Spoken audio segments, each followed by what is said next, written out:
محترم بھائی اور بہنوں، حج آدم علیہ السلام سے شروع ہوا ہے۔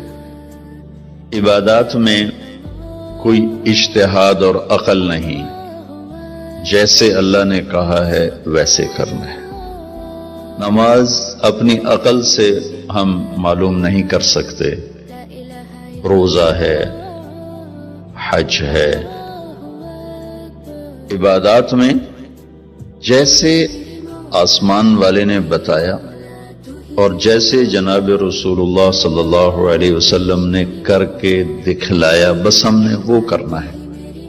باقی چیزوں میں معاملات ہیں، زندگی کی باقی ضروریات ہیں، اس میں زمانے کے لحاظ سے سوچ بچار بھی ہے، تبدیلی بھی ہے، اجتہاد بھی ہے۔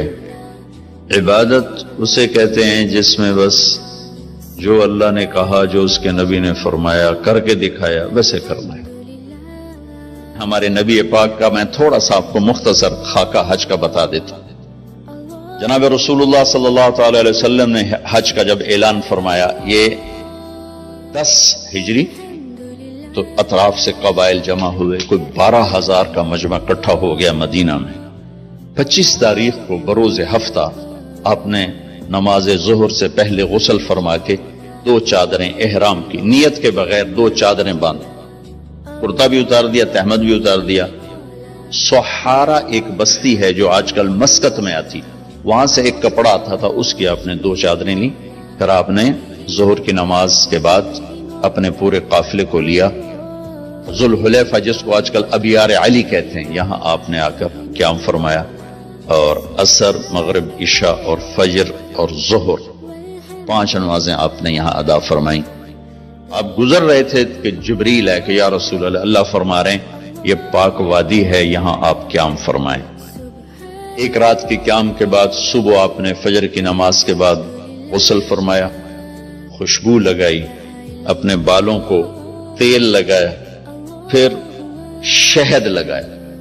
شہد گوند کا کام دیتا ہے، چونکہ اب ننگے سر جانا تھا تو بال بڑے تھے آپ کے، شانوں تک آئے ہوئے تھے، تو آپ نے ان کو شہد لگا کے نا وہ جوڑ دیا، آپس میں جوڑ دیا۔ اور عائشہ رضی اللہ تعالیٰ نے آپ کو خوشبو لگائی۔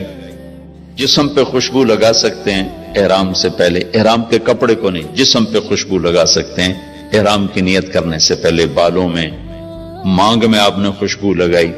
پھر اس کے بعد آپ نے ظہر کی نماز ادا فرمائی اور آپ اونٹنی پہ سوار ہوئے اور قبلہ رخ ہو کر آپ نے کہا لبیک حجۃ اللہم لبیک، اپنے حج کا احرام باندھا۔ تو جبریل آئے کہ یا رسول اللہ، اللہ تعالیٰ فرما رہے ہیں عمرے کو شامل فرمائے۔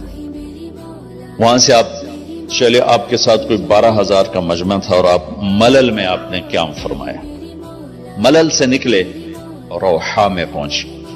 روحا میں کنواں ہے، وہاں 70 نبیوں نے قیام کیا ہے حج کے دوران، حج پر جاتے اور آتے ہوئے۔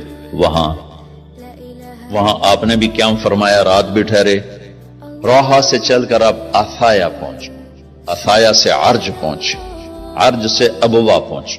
ابوا پہنچے تو سامنے بستی تھی جہاں آپ کے سارے انتظام کیے گئے تھے رہائش کے، اور یہ قافلہ 12,000 کا اب 60-70,000 کا ہو چکا تھا۔ تو ابوا میں آپ کی والدہ کی قبر ہے، حضرت آمنہ رضی اللہ تعالیٰ عنہ کی قبر مبارک ہے۔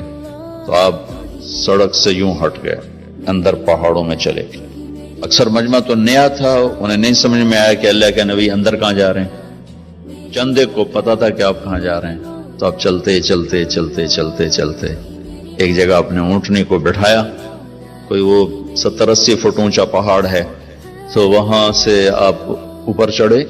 یہ اپریل کا مہینہ تھا اور ماں کی قبر کے سرانے تشریف لائے، اور یوں اپنے گھٹنے اٹھائے اور ہاتھ یہاں رکھے اور سر یہاں دیا، یہ پوزیشن بنائی جیسے چھوٹے بچے بناتے، اور پھر جوں سرہانے بیٹھ کے رونا شروع کیا۔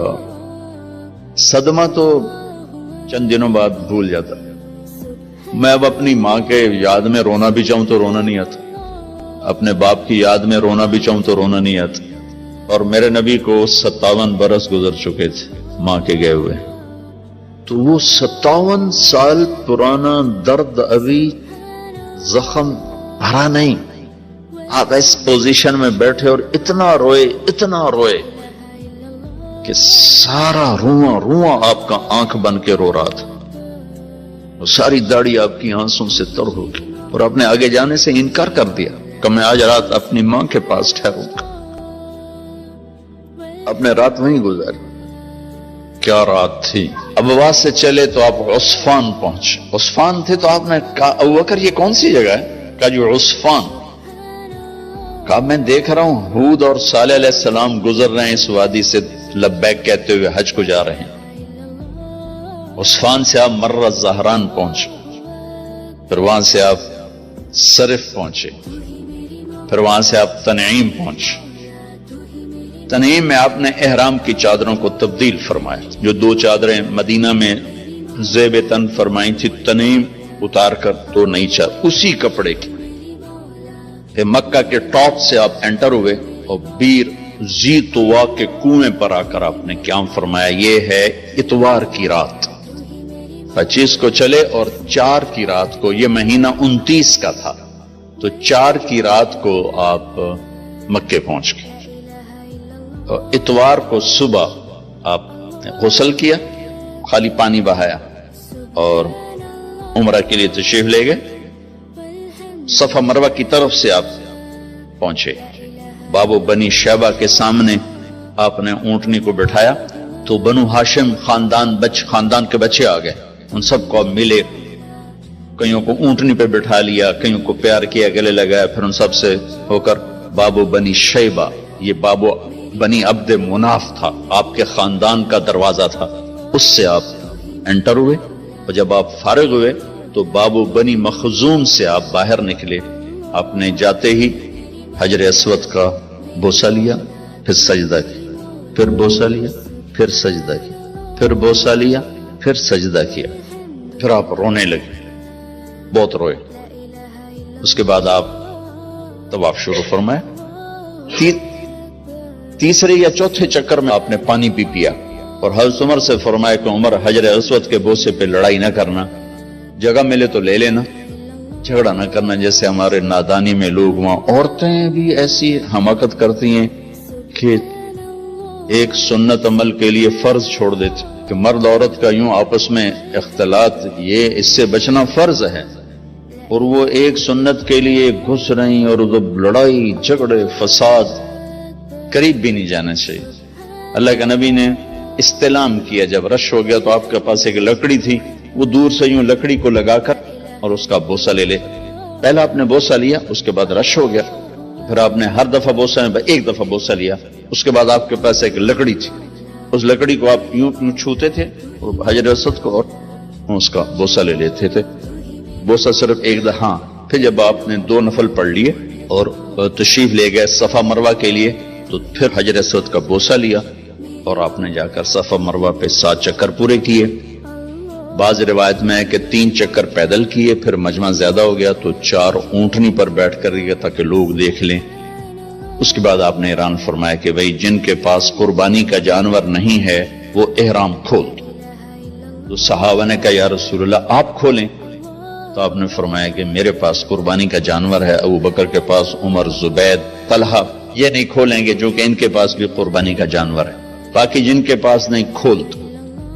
تو سب نے کھول دی، اور حج افراد بھی تمتع بن گیا، حج قران بھی تمتع بن گیا۔ اب نہیں ہو سکتا، اب جو نیت کریں گے وہی کرنی پڑے گی، لیکن اللہ کے نبی کا خاص حکم تھا تو سب کا حج تمتع بن گیا۔